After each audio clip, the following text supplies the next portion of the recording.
Welcome to a special episode of Spooling Up with Turbocharged. Now, when we talk about superbikes and sports bikes, one of the most iconic names in the world has to be the Suzuki Hayabusa. Now, we've just had the latest generation Hayabusa get launched in the country, but how the Hayabusa became popular in India is a huge story in itself. And we are here today with Mr. Harjeet Singh Makkar, the very man who made it possible to bring the Hayabusa to India and make it popular amongst bikers.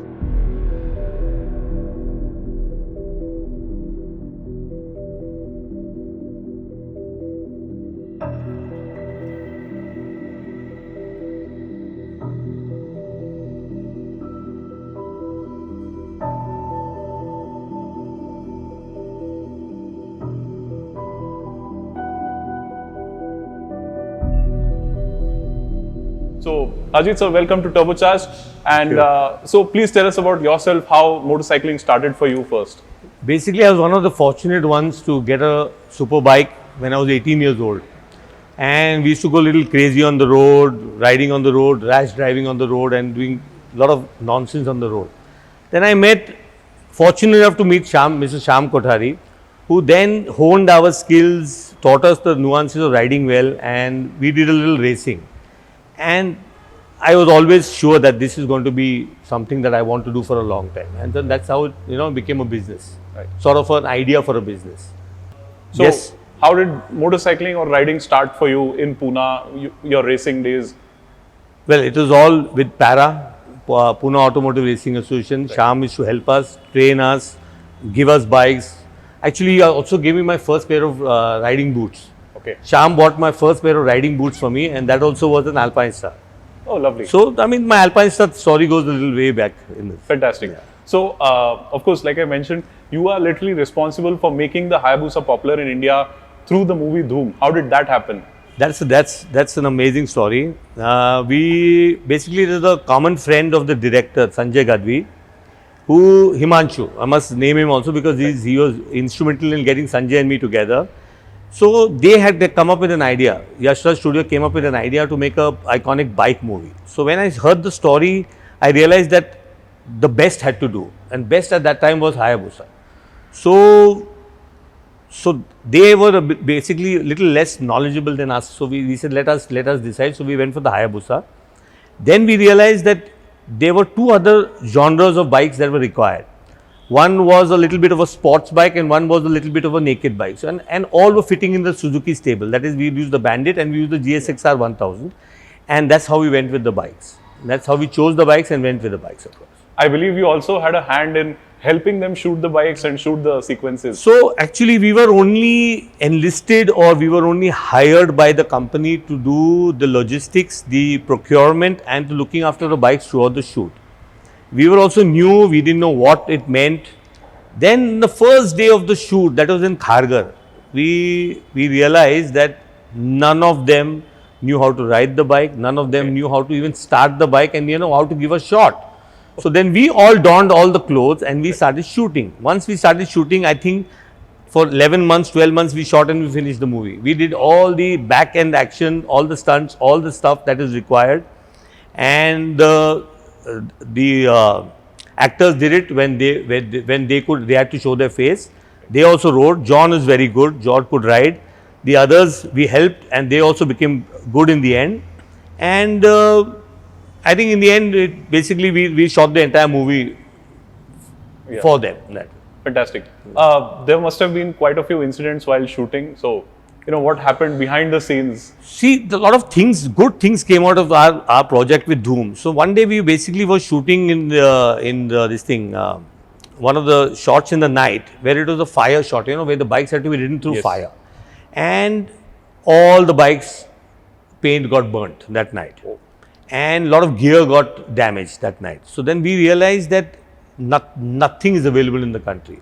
So overnight we got things shipped from Singapore, got the things so that we could shoot the next day because we were shooting on the expressway and the expressway is available only for a day. So then we got the gear so that we could shoot and wrap it up.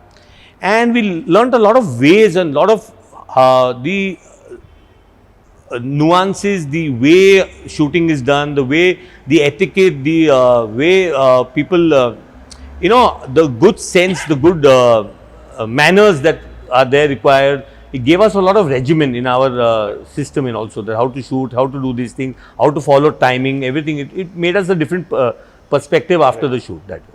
And of course, like you mentioned, riding gear was not available at all in the country. So I believe you had a hand in getting riding gear. So as soon as Dhoom was over, I decided to form a company called Dream Sporting Gear. And there were two boys who had come to study here. That is Amit Salaria and Vijay Chikara, who had come to study engineering in Pune. Okay. They met me. They were also interested in riding gear. So we said, let's form a company. So we formed Dream Sporting Gear. We imported some gear. We tried to sell it. And we realized that, okay, this is the business. Then we approached Alpine Star, because we do Alpine Star also in Dhoom. John was wearing Alpine Star. Yeah. And that's how we became distributors for Alpine Star.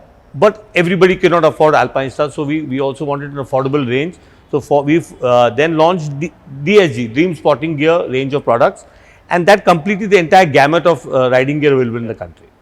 Fantastic. So somewhere you have had a hand in introducing Indian riders to affordable riding gear. Affordable riding gear, and also in protection. I always believed that I must protect the riders, because we have had falls, I've broken my knee, and it's painful. So I said, however, we can save people.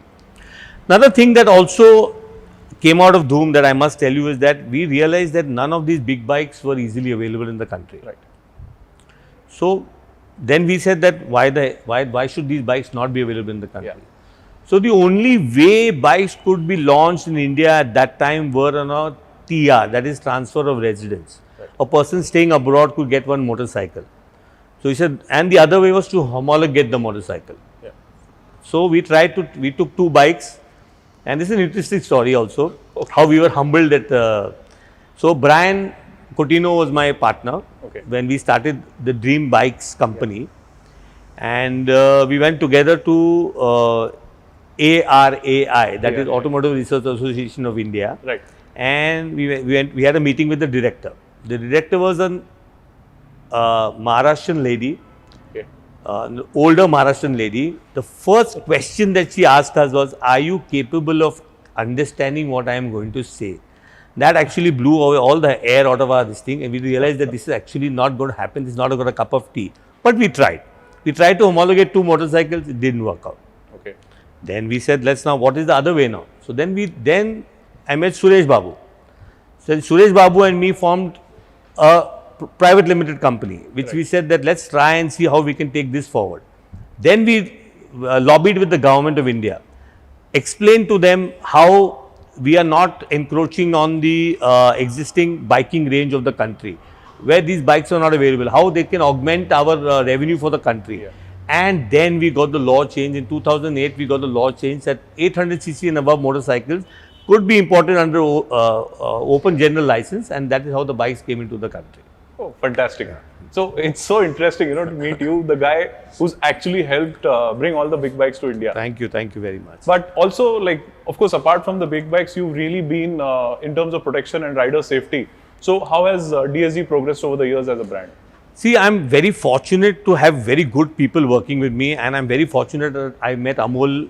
I met Amol a long time ago, but he joined me in 2017. Okay. And his creative skills and his knowledge, we've now tried and in the last 2 years worked, and now we have got everything made in India. We've got now our own setups, our own factory setups, everything done, and everything will be made in India with quality materials that the world brand uses, and at affordable prices, even more affordable prices than earlier. Completely made in India. Proud to be made in India. That's so good to hear. And of course, now what is, say, a word of advice for the younger lot of bikers who are coming in today, now that you've sort of, been through the years of riding yourself? Guys, gear up. Make sure that you are riding with full gear. Even if you go to go for chai, go for pan, go for anything, go anywhere, please gear up and ride. Wear a jacket, wear a helmet, wear a glove. That's the bare minimum that anybody should be wearing, should wear. Fantastic. And now coming to the new Hayabusa, now your thoughts on the latest generation? I think it's the best. At the moment, it is the best. It is one of the brilliant riding machines. It is, I think, they've outdone themselves. I can find no fault with them. They've outdone themselves. So, guys, I think I feel really lucky to be here today with the original Hayabusa that was used in shooting the movie Dhoom. and of course alongside having the latest third generation Busa. Now we are hoping to ride it very soon and bring out a full review. But of course, like Harjeet sir said, I think the new Hayabusa sounds really exciting as the newest version of this superbike. And overall, thank you so much, Harjeet sir, for talking to us. Fantastic talking to you. Absolutely. I mean, I'm glad I've made my passion my business. I mean, that's fantastic. What Yeah, else I think can that's really important because a lot of people are not really able to convert their passion into the profession. But that's something that you have been able to do. I can't ask for anything more. Thanks. Thank you. Thank you so much. Thank you.